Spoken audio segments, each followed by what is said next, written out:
que tengan ahí ciencia. Pero algo que me dé una idea de una tendencia. Entonces, miren ustedes, aquí me va mostrando las opciones de cómo va a estimar cómo están los datos. La primera opción, la más fácil, una línea recta, pero puede ser que aproxime con un logaritmo, un polinomio, una potencia, una media móvil, que bueno, para eso necesitan saber series de tiempo, y una exponencial. En este caso, por ejemplo, la exponencial parece ser la mejor forma de representar los datos. Incluso aquí me da un par de opciones interesantes de cómo se está comportando la recta. Entonces, miren, ahí me indica aquí, por ejemplo, creo que está muy chiquita la letra, pero aquí me muestra el modelo con el que está estimando mis datos. Entonces, ¿para qué me sirve esto? Ay, no lo puedo hacer más grande. ¿Para qué me sirve esto? Yo, por ejemplo, puede ser que esté haciendo una medición de cómo, no sé, de cuánta producción tengo en el día, en esos días, en el día 1, 2, 3 y 20, por ejemplo, eso. Entonces, yo quiero saber qué va a pasar en el día 50, pero solo tomé hasta el día 20. Entonces, la idea es que yo ya tomo esta función de aquí y yo ya puedo estimar qué va a pasar en el futuro. O digamos que yo tomé observaciones en los días pares. O tomé estimaciones en el día 1, 5, 10, 20, 25, por ejemplo. Pero me interesa saber cuánto voy a tener de producción de leche en el día 23. Entonces, con mis datos no puedo hacer nada, pero voy a tomar este modelo para estimar o aproximar el valor que voy a tener. Entonces, reemplazo 23 en esa fórmula de ahí y me va a dar un número aproximado de lo que voy a obtener. Entonces, con eso ya puedo tener una idea de lo que va a suceder, puedo organizar mi venta, mi producción, como lo quieran llamar, y puedo ir, ¿cómo se llama? Y puedo entonces con eso organizar mi mercado. ¿Se entiende un poco esta idea de las líneas de tendencia? Ya, es muy útil. Créanme que así de las cosas que primero les van a pedir hacer alguna vez en la vida es hacer estas cosas. La primera cosa que se hace es hacer una y una recta. Eso es lo que se hace en realidad. Lo primero que se hace. Entonces, se aproxima con una recta. ¿Por qué con una recta? Porque es el modelo más fácil. Ustedes ya pasaron cálculo, entonces me imagino que entienden muy bien que el trabajar con una recta es el modelo más sencillo. Se empieza trabajando con una recta. ¿Ya? Hay mucha teoría por detrás, cómo se calcula la recta. Probablemente en álgebra lineal ustedes no vieron el método de mínimos cuadrados, me imagino, ¿o sí? No, ¿no es cierto? Ya. Entonces, hay la teoría de primero cómo construyo esa recta, porque si ustedes observan, no es que pasa por todos los puntos, pasa nada más por algunos. Entonces, la primera teoría es qué recta aproxima de mejor manera los datos. Eso es el método de, lo puedo anotar aquí, el método de mínimos cuadrados. Entonces, esa es una cosa. La recta que está construida aquí en el Excel se hizo de esa manera. La segunda cosa que podemos notar es qué tan bueno es el ajuste, porque por si acaso no es perfecto. Entonces, por eso en esta línea de tendencia me habla de un error y cómo se aproxima, y eso se llama el R cuadrado. Y el hecho de generar un modelo para aproximar los datos es una materia, o sea, es todo un área de la matemática que se dedica a esa clase de cosas.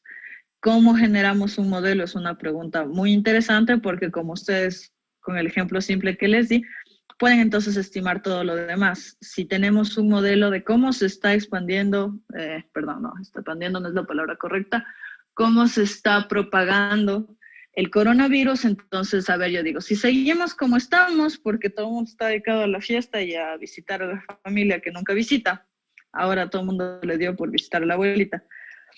Entonces, si seguimos como estamos, no sé, en 10 días vamos a tener 3,000 contagios diarios, entonces con eso el sistema de salud colapsa y vamos a tener, entonces, dado que eso es lo que creo que va a pasar, dado los datos que tenemos hasta ahora, puedo predecir el futuro, ver cómo está y entonces tomo acciones hoy. No, no, no, no, eso está muy grave, entonces mi decisión es que otra vez toque de queda y la gente puede salir solo hasta las 2 de la tarde. Punto, se acabó. Y con eso busco enfrentar el asunto.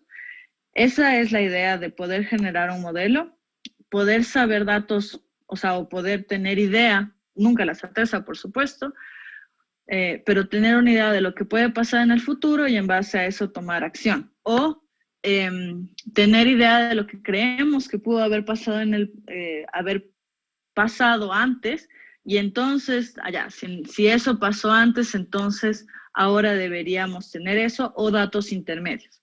Yo no sé, yo sé que ahorita hay 3,000 contagiados y sé que al inicio hubo uno. ¿Qué pasó en medio? Eso me puede servir en el caso de que esté haciendo procesos repetitivos. Por ejemplo, tengo una fábrica y yo genero, no sé, el arroz siempre me gusta como ejemplo por alguna razón, empaco arroz. Entonces yo sé que compré una nueva máquina y ya tengo una viejita. Entonces, esta nueva máquina en el día 1 empacó 1,000 bolsas, en el día 10 empacó 500 y yo para hacer mi inventario necesito saber cuánto está empacando en el día 3, porque quiero saber cuánto vendí. Entonces, voy a hacer un modelo para estimar cómo se comportaría en medio. No se me ocurre un ejemplo mejor para datos intermedios, sinceramente, ahorita. Pero bueno, ¿se entiende la idea? Ya.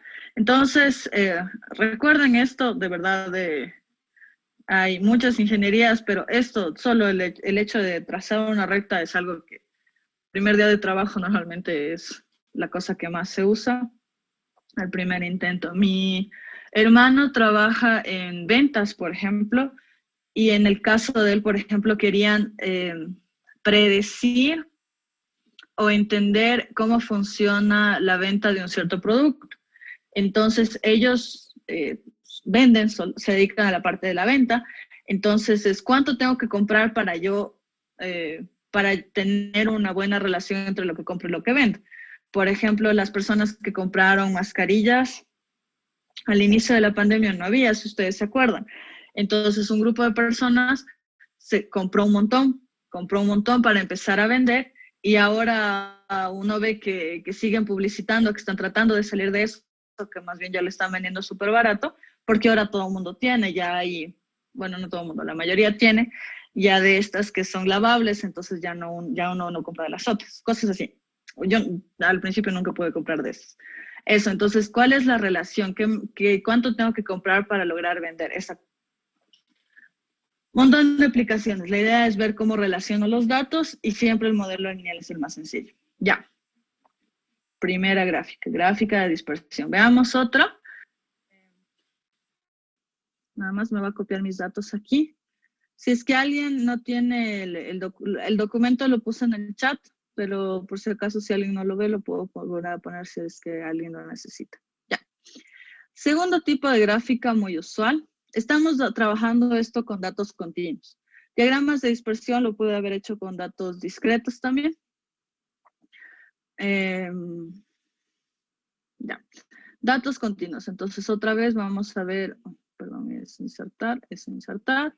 Y vamos a ver otro tipo de gráficos. Entonces, aquí tenemos histogramas y tenemos 3 opciones de histogramas. Vamos a ir una a la vez.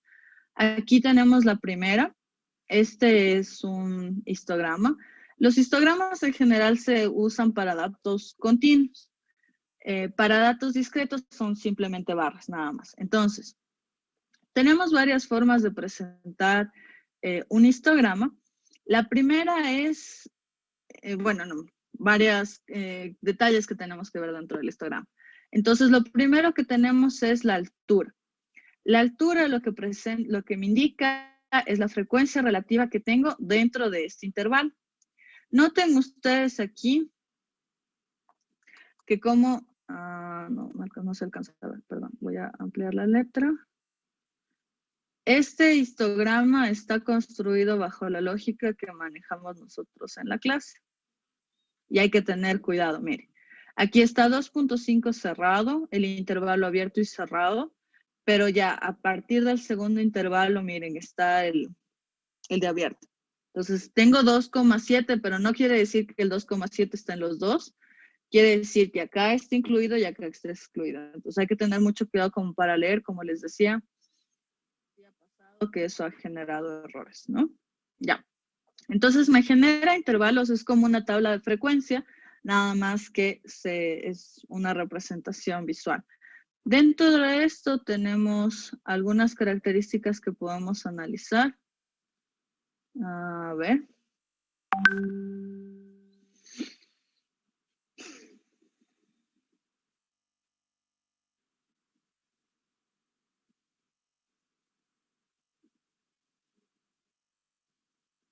A ver, eso ya.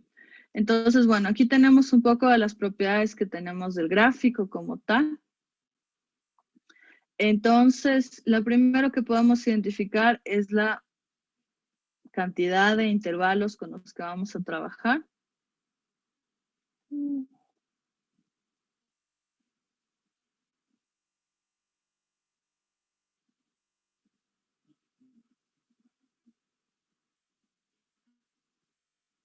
Que no logro encontrar dónde.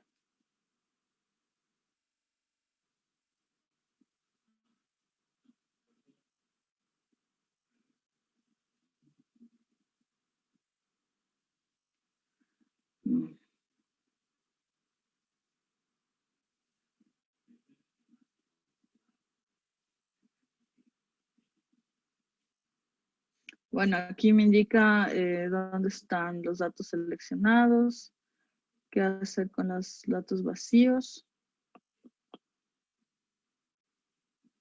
Claro, el otro día lo vi aquí y ahorita exactamente no me acuerdo dónde estaba esto.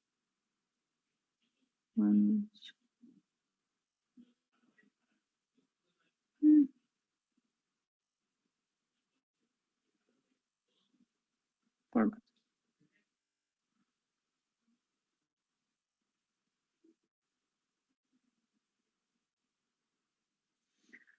No me encuentro, no entiendo por qué no encuentro, pero no encuentro. Bueno, de todas maneras, lo importante de eso, mientras aparece, aquí tenemos, entonces, a partir de los datos en 3 intervalos, la altura me indica la cantidad de datos que representa. Cosas importantes a tener en cuenta en un histograma. Cuando yo grafico un histograma, tienen que estar las barras pegadas una de otra cuando estoy trabajando con datos continuos. ¿Por qué? Porque estoy trabajando con datos continuos, si es que yo hiciera barras pequeñas y dejara huecos entre sí, quiere decir que no hay datos entre estos valores. Si es que estoy partiendo yo en datos continuos, entonces no tiene sentido que eso suceda. ¿Sí me explicó? Entonces, por eso trabajamos con datos continuos. Al igual que cuando construimos la tabla de frecuencias, ¿no es cierto?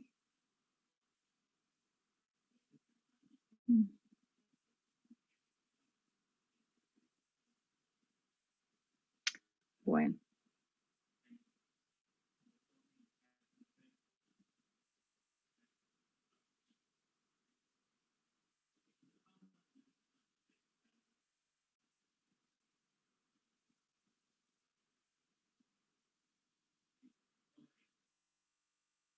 Sí, no. Listo. Bueno, eso sería con el histograma. ¿Preguntas del histograma? Profe. Profe. Sí. En el caso de que tengamos nos den unos datos que tengan muchas diferentes frecuencias, ¿sería recomendable hacer una tabla de frecuencias agrupadas por intervalos? Así podríamos hacerla con una agrupada individualmente, el histograma. A ver, el último de una agrupada individualmente, histograma, ¿qué? O sea, porque en el deber nos daba una tabla de datos, pero que eran muchos datos que se repetían una o dos veces, sino que eran muchos. Nos pedía que hagamos un histograma. Y ahí no estaba seguro si tocaba crear una tabla agrupada por intervalos o agrupada individualmente. ¿Qué tipo de datos son? Eran números nomás. Las notas de las personas se repetía, por ejemplo, 45 se repetía una vez, 46 se repetía dos veces y así iba Sí, sí. variando. La tabla de frecuencias es la mejor idea. Y dentro de la tabla de frecuencias no es que puedo poner, o sea, si tengo 3 categorías, 5, 10 categorías es aceptable, pero si ya voy a tener 20 categorías ya no es útil una tabla de frecuencias, entonces ahí es mejor construir intervalos. Ya. Y deben estar siempre juntos, ¿no, profe? O sea, las barras. Sí, las barras juntas, porque lo que les digo, si yo aquí tuviera, sí puedo dibujar. Si yo aquí tuviera un hueco, o sea, si la barra terminara aquí, y la siguiente barra acá, lo que quiere decir es que aquí no hay ningún dato. Dentro Mm, del histograma, cuando estoy graficando datos continuos, eso es incorrecto. ¿Por qué? Porque si yo tengo aquí un número, tiene que tener dónde entrar. Entonces, por eso es incorrecto no dibujarlas separadas. A veces en los exámenes ustedes se entregan así, pero conceptualmente está mal. Y ahí tienen la penalización del caso. Entonces, por eso tienen que estar pegadas. ya, ya, perfecto. Sentido que no estén pegadas el ejemplo que estamos viendo la clase anterior, cuando estoy trabajando solo con categorías, por ejemplo. Bueno, ahí quedó uno. Por ejemplo, si estoy trabajando con número de hijos, ¿ya? Si es que estoy trabajando con número de hijos, entonces el histograma, draw, insert, Mire, o sea, lo que voy a presentar yo son barras y tiene sentido que, esta es mi manera. Primero que sea la tabla de frecuencias. Lo que voy a presentar entonces son barras que van a estar separadas. ¿Por qué? Porque estoy trabajando simplemente con categorías que son totalmente independientes. Entonces, no hay ninguna necesidad de hacer esto. Y miren, si construyo el histograma, ¿qué hace? Me divide en intervalos que son continuos entre sí. ¿Se entiende? Entonces, a pesar de estar trabajando con datos discretos, lo que yo tengo aquí es intervalos continuos en donde los datos están o en el punto A o en el punto B, pero no tengo huecos entre los datos. ¿De acuerdo? Ya, ya, profe, gracias. Ya, gracias también por la pregunta. Ya, bueno, esa es la idea con el histograma. Entonces, la altura es la frecuencia y tenemos los datos. Hay una manera de configurar, ay sí, discúlpeme, no sé por qué, change design. No sé por qué exactamente hoy, no me acuerdo dónde. Aquí está, mira, ya encontré por fin. Entonces, miren, aquí, por ejemplo, en las opciones, aquí están las opciones del dibujo. Entonces, yo puedo poner el número de intervalos que quiero. Por ejemplo, ahí están 5 intervalos. Y también me puede indicar como el tamaño, el ancho, o qué tanto se quiere ver.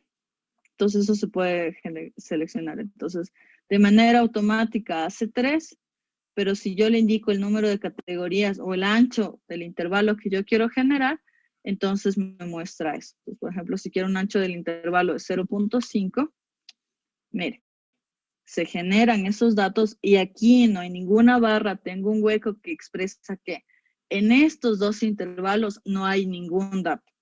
Y no es posible tenerlo porque no está dentro del conjunto. ¿De acuerdo? En cambio, si yo considero 6 grupos, eso sí, cada intervalo tiene exactamente el mismo tamaño cuando estoy construyendo un histograma, entonces en ese caso, otra vez, aquí tengo el ancho del intervalo y me indica la altura, lo que me indica es cuántos elementos están dentro de ese grupo. Entonces, miren, en mi caso me parece razonable tener 5 grupos. Esto me describe que a medida que voy aumentando la cantidad de, no sé, las notas, digamos que son notas también, a medida que aumenta la nota, la cantidad de estudiantes que han obtenido una nota mayor es más pequeña. ¿Me expliqué? ¿Encontraron la parte de configurar ustedes la cantidad de intervalos? No, ¿Ninguno? hija, no me sale. A ver.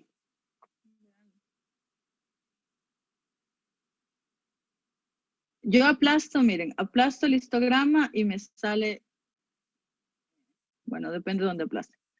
Aplasto las barritas, aplasto las barras y me salen no solo una sola. Acá.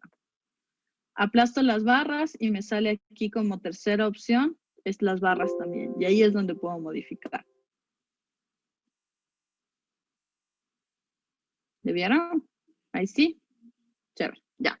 Entonces ahí sí ya me quedo tranquila. Bueno, le pueden cambiar los colorcitos, eso sí ya está Tajoma, miren. Por ejemplo, este formato me indica arriba la cantidad de elementos que tengo la cantidad de elementos que tengo en cada conjunto. Pues, por ejemplo, ahí es más fácil de ver cuánto es la altura de esto. Si no, me voy al límite vertical y veo en dónde se corta la gráfica, qué es lo que van a tener habitualmente. Este número en general no se tiene. Entonces veo a qué altura está mi barra y con eso veo cuántos elementos tengo en cada intervalo. ¿Ya? Preguntas de los histogramas. No. Sigamos con el siguiente gráfico. Inge, ¿podría repetir una vez más cómo encontrar la opción para los intervalos? Sí, usted da clic en las barras y usted va a ver que en la parte derecha me aparecen barras también. Dentro de aquí, no sé cómo le aparecen en español, barras tal vez, no sé, separaciones, no sé. Aquí tenemos opciones, entonces si está automático, el Excel dice, yo creo que estos datos deberían tener 3 datos.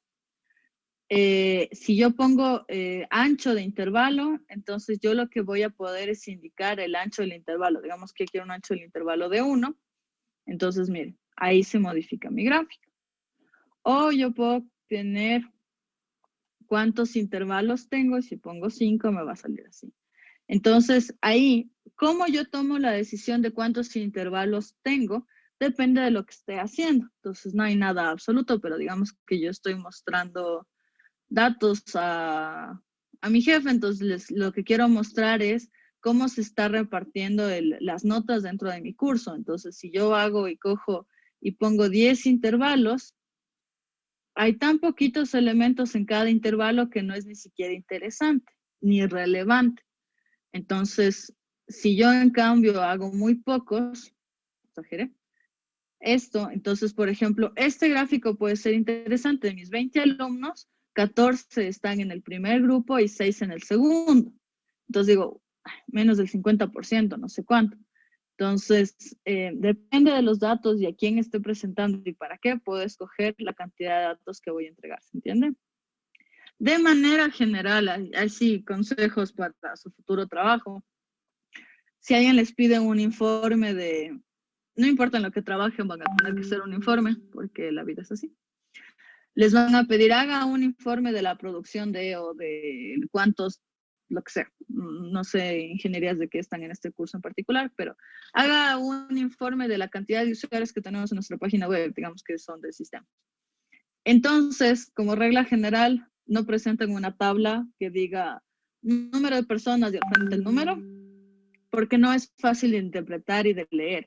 Entonces, una gráfica nos permite siempre identificar y representar mejor los datos. Por eso en las noticias o en el periódico, cuando quieren presentar cómo estamos, nos dicen que se han muerto 18,000 personas, como que, pero si ya se muestra un porcentaje, cómo va progresando la cantidad de personas que se han contagiado, tiene un mayor impacto. ¿Me explico? Ya, chévere. Sigamos con los tipos de gráficos. Ya. Entonces, aquí nos vamos a insert. Y seguimos con, seguimos con este. Este es un polígono de frecuencia. Entonces, ¿cómo se obtiene el polígono de frecuencia? Ya vieron, clic, clic, clic. Ahora, ¿qué sentido tiene? Nada más déjenme, le voy a poner más intervalos para que se vea mejor y lo voy a hacer un poco más grande. Entonces, un polígono de frecuencia es un histograma que tiene características o datos, elementos adicionales que se han incluido al mismo. ¿Cuáles son estos elementos? Aquí a la derecha ustedes tienen un porcentaje. Entonces lo que muestra esto es la frecuencia relativa. Entonces, aquí se presentan básicamente todos los elementos de nuestra tabla de frecuencia. De nuestra, sí, tabla de frecuencia, estoy bien. De nuestra tabla de frecuencia. Entonces a la derecha ustedes tienen porcentaje. Y entonces lo que yo puedo decir es que usando aquí esta línea de aquí, por ejemplo, el primer grupo representa el 30% de los datos. El primer grupo representa aproximadamente, no sé cuánto sale, el 30% de los datos. Si yo junto el primero y el segundo, estoy en el 60% de los datos. Eso quiere decir que el segundo grupo, bueno, en el, espérense, en 30, allá. El primer grupo está en el 35% de los datos y el segundo está en el 60%. ¿Qué porcentaje tiene el segundo grupo entonces?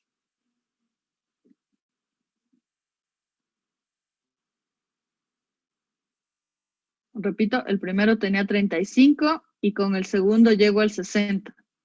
¿Qué porcentaje de datos tiene el segundo grupo? 25. 25. Muy bien. Ya, entonces estoy en el 65. Del 65 paso al 80. ¿Qué porcentaje tiene el tercer grupo? 15. 15. Exactamente. Del 80 paso al 90. ¿Qué porcentaje tiene el cuarto grupo? 10. 10. Exactamente. Y del 90 paso al 100. ¿Qué porcentaje tiene el último grupo entonces? 10. 10 también, ¿ya? Entonces, no es que vamos a leer, ya, esta primera barra tiene el 90% y la segunda barra tiene el 80%, entonces sumo, entre las dos sumo más de 100 y estoy súper feliz. No podemos sumar más de 100, ¿no es cierto? Ya, chévere. Entonces, así, con esta línea de aquí, nosotros lo que podemos hacer es identificar cómo están los datos. Y bueno, aquí, por supuesto, ustedes pueden configurar esto de muchas maneras para que se vea mejor, ponerle la línea más gruesita, cambiarle de color y bueno, ahí nos vamos a poner a jugar un rato.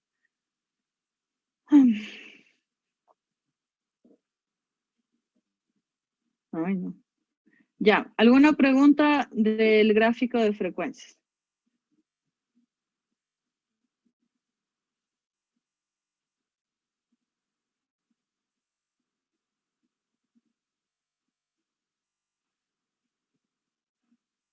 Hay una forma de ponerle las pelotitas, o sea, los puntos que se marquen más, pero estoy un poco oxidada con este asunto del Excel. Como les comentaba, hay otras formas de hacer este tipo de gráficos y yo prefiero otra. Me gusta más. Ya, ok, bueno. Entonces, resumen final, polígono de frecuencia. Entonces, lo que yo voy a tener es a la izquierda la cantidad de elementos que tengo en cada uno de los datos, a la derecha voy a tener porcentaje y la línea lo que me está mostrando es la frecuencia acumulada de mis datos. ¿Estamos de acuerdo? Chévere. Pasemos entonces al último, bueno, sí, al penúltimo, porque todavía quiero hacer un gráfico más, que no me gusta mucho, pero está en su deber, entonces no está mal que sepan qué es.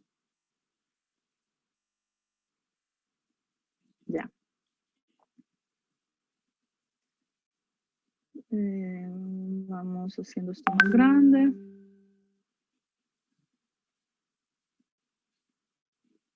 Ya, este se llama box plot en inglés o diagrama de caja. Ya.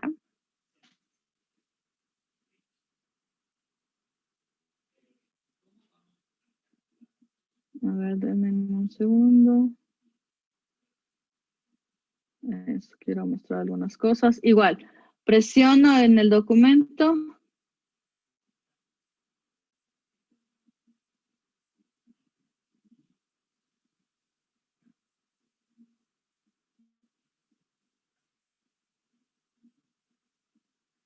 Eso, tenemos aquí los datos.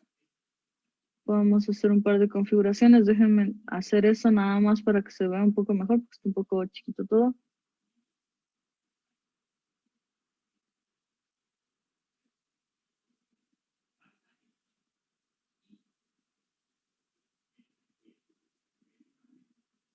Eso mejor.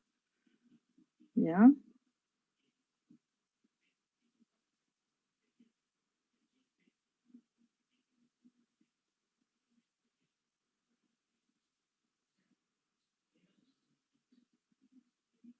Ya eso, ya eso es lo que quería lograr. No se ve bonito, pero lo que necesito es que se entienda lo que estoy haciendo. Ya. Order.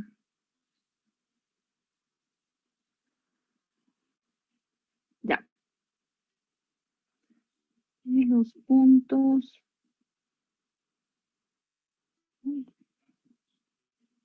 Debe haber una forma de modificar los puntos solamente.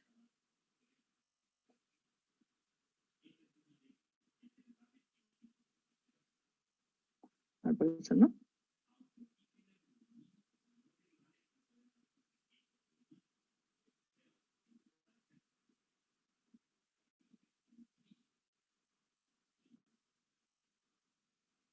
No. Ya, bueno, ya. Dejemos de jugar. Ya.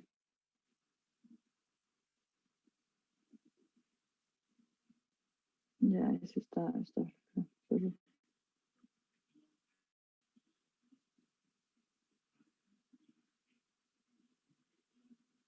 Ya. Ok, entonces, ay, quiero quitarle la sombra. Perdón. No sé qué rato le puse sombra, pero... Ah, es el tipo de gráfico. A ver.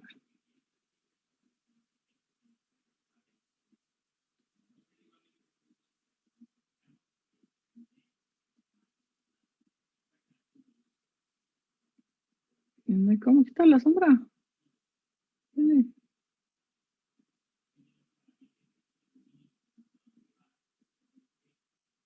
No sé. Bueno, no creo que les distrae tanto a ustedes como a mí, entonces sigamos nomás. Bueno, entonces este es un clásico box plot. Entonces, ¿cómo se representa? Entonces, aquí tenemos mis datos, estos son mis puntos de datos, y lo que yo tengo aquí es, primero la caja, ¿cómo está? Aquí puedo dibujar. ¿Cómo está construida la caja? Entonces, aquí tengo el primer cuartil. Aquí tengo el segundo. Y aquí tengo el tercero. ¿Qué representaban los cuartiles?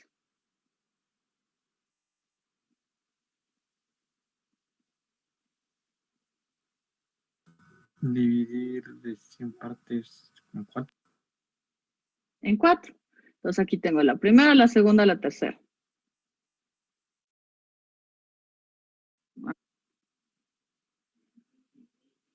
Ya. Aquí tengo la primera, la segunda y la tercera. ¿Ya? Entonces, esto representa que hasta aquí, hasta el 2, hasta el 1,5, digamos, por hacer fácil, tengo el 25% de mis datos. Que en el 2,5 tengo el 50% de mis datos y que en el 3,5 tengo hasta aquí tengo el 75% de mis datos. ¿Estamos de acuerdo hasta ahí? Ya. Ahora, de ahí tenemos el límite inferior del boxplot y tenemos el límite superior del boxplot. ¿Cómo se identifican esos valores? Ya les voy a mostrar una fórmula que considera el valor que tenemos de los cuartiles más menos un error.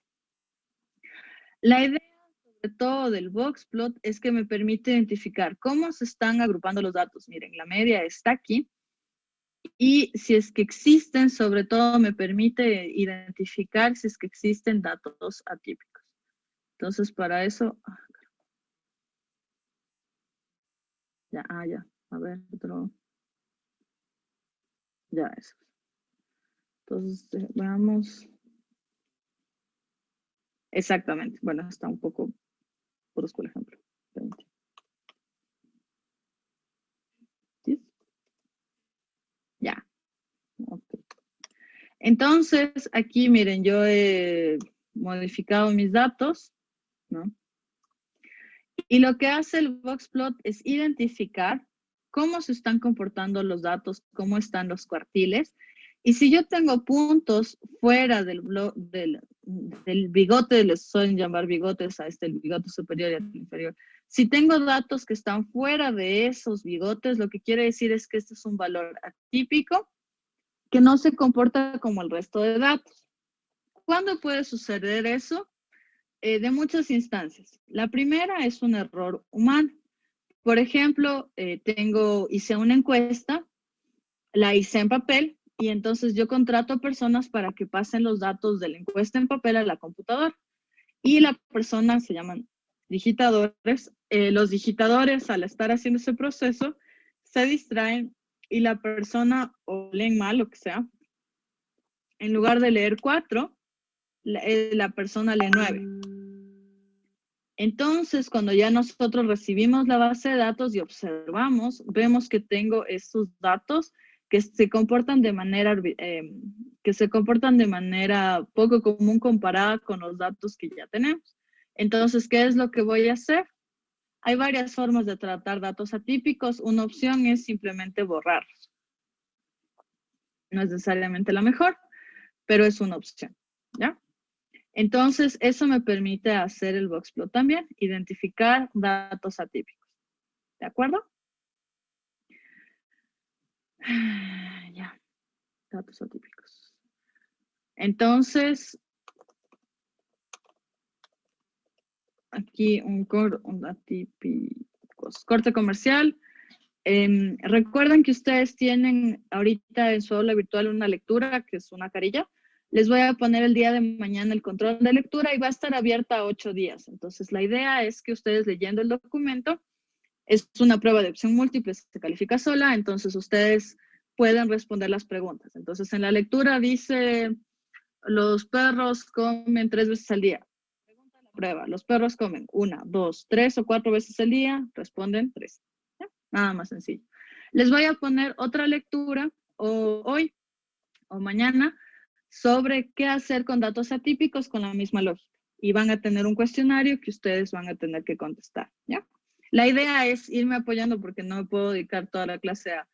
O sea, la idea de estas lecturas es ir compartiendo con ustedes material un poco adicional para que vayan entendiendo toda la cátedra, ¿ya? Y que no me escuchen solo a mí, siempre es bueno tener otras fuentes. ¿Se entiende la idea del boxplot?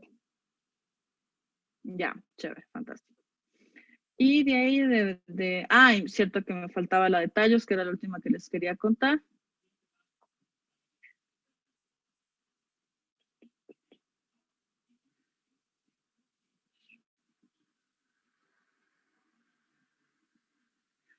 Ya, bueno. Y aquí hay un poco de, o sea, hay más gráficas que se pueden hacer. Miren, aquí tenemos boxplot, por ejemplo, o diagramas de caja, y tenemos varios. ¿Por qué tenemos varios? Porque si yo, por ejemplo, tengo datos, así, tengo un montón de calificaciones, pero yo supiera su género. Por ejemplo, aquí puedo tener hombre, ya, digamos que es así. Si tuviera esto así, por ejemplo, ya. Y yo grafico estos datos, entonces se va a generar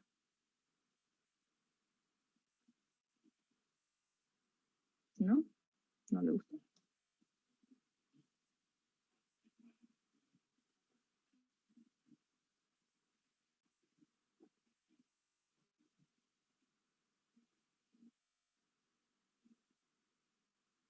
Ay, Dios mío. Nota.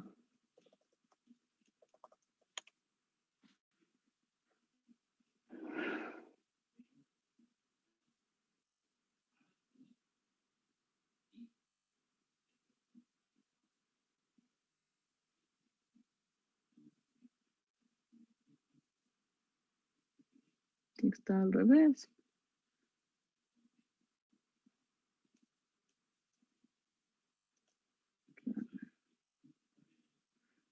A ver.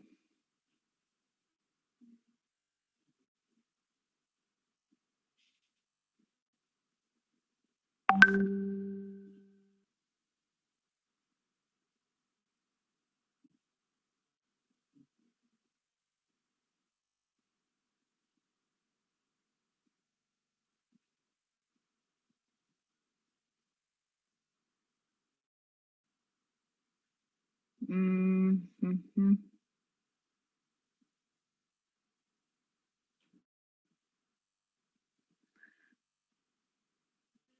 Ah, era por datos y esta es la categoría.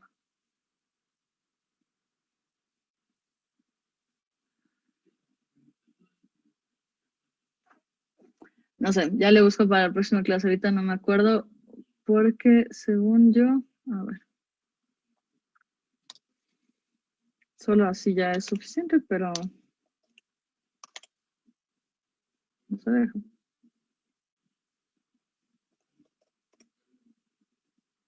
Bueno, así es como debería estar una tabla de datos en realidad.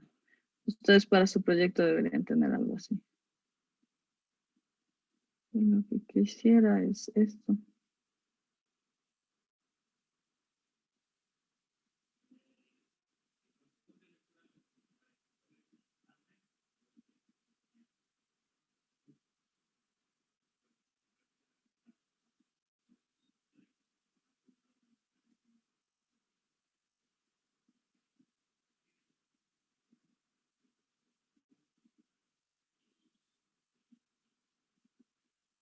Ujú. Bueno, no me acuerdo cómo hay que hacerlo. Parece que hay que tener los datos separados, pero no estoy segura. Así debería ser suficiente.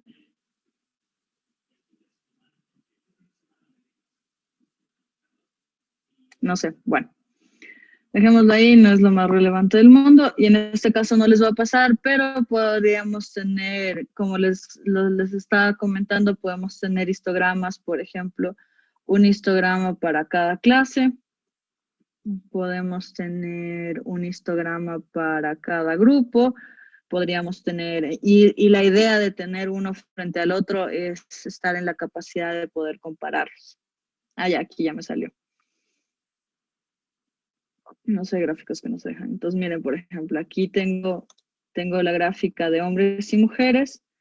Entonces, en el caso de los hombres, la media de un grupo es mucho mayor al de la otra.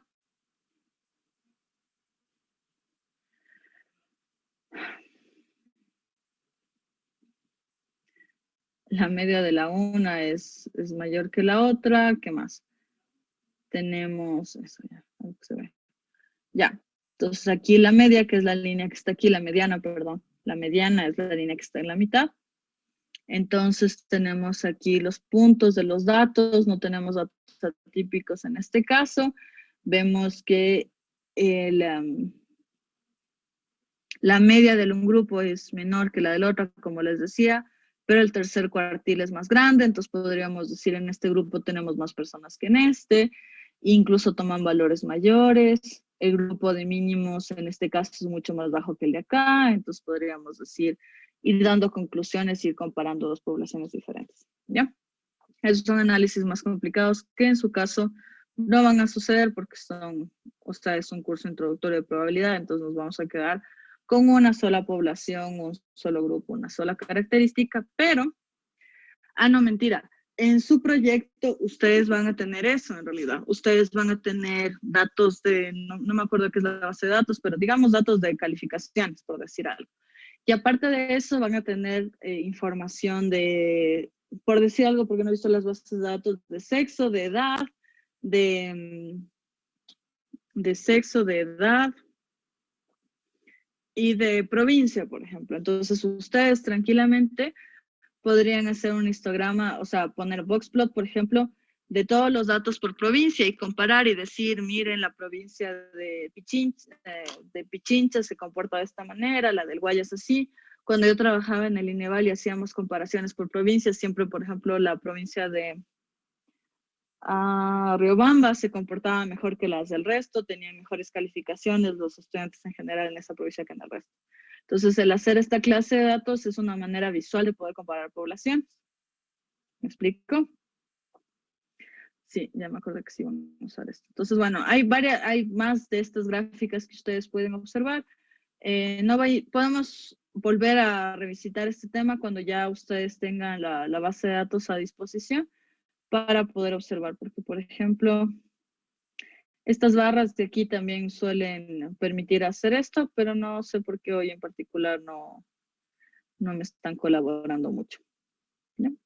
Bueno, creo que podemos dejar hasta ahí por hoy, porque yo puedo seguir jugando un rato por esto, pero hay otras cosas que hacer. Ya. Última cosa que vamos a ver es el diagrama de tallo. El diagrama de tallo hay alguna manera de hacerlo aquí automáticamente en Excel. Sinceramente no sé cómo. Ustedes pueden buscar algún video en YouTube o en Internet y les puedo indicar. Lo importante o lo que quería hacer es indicarles cómo funciona. La idea del diagrama de tallo es hacer lo mismo que un histograma. Ese es el objetivo, presentarlo de otra manera. Entonces, ¿cómo se hace? Tenemos los tallos y tenemos las hojas. Entonces, en los tallos vamos a poner la base o las unidades principales de nuestros datos. Entonces, aquí, por ejemplo, estos son los datos que yo tengo, entonces voy a poner aquí los valores enteros. Si estuviera trabajando con datos mayores que el 10, pondría las decenas. Si estuviera trabajando con datos mayores que 100, pondría las centenas, y así sucesivamente. Entonces aquí, por ejemplo, pongo el 1, el 2, el 3, el 4 y el 5. Y lo que se pone a la derecha es los decimales correspondientes. Entonces aquí, por ejemplo, tengo 3, porque tengo 1,3. Tengo también el dato 1,4. Tengo el dato 1, tengo el dato 1,2. Tengo el dato 1,9. Tengo el dato 1,7. Tengo el dato 1,3 dos veces, entonces voy a poner 2,3. Tengo el dato 1,4 dos veces, voy a poner el 4. Y ya acabé.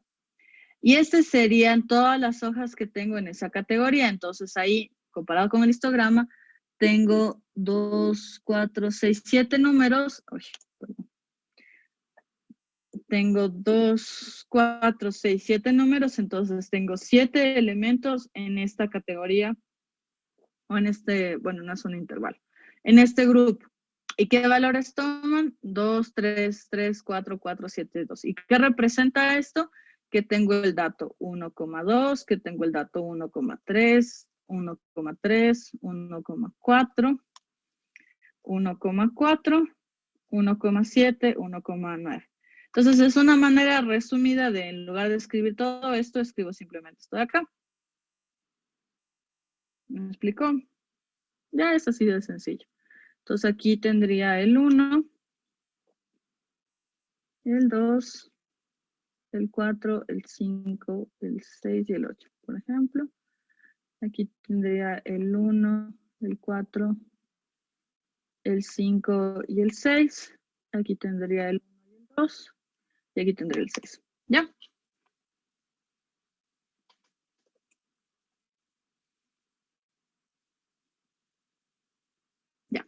Y esto, miren, tiene exactamente la estructura que tenía nuestro histograma cuando lo hicimos. ¿Alguna pregunta de esto, tal vez? ¿No? Puedo cerrar, ya, y eso es todo lo que les quería mostrar de gráfico.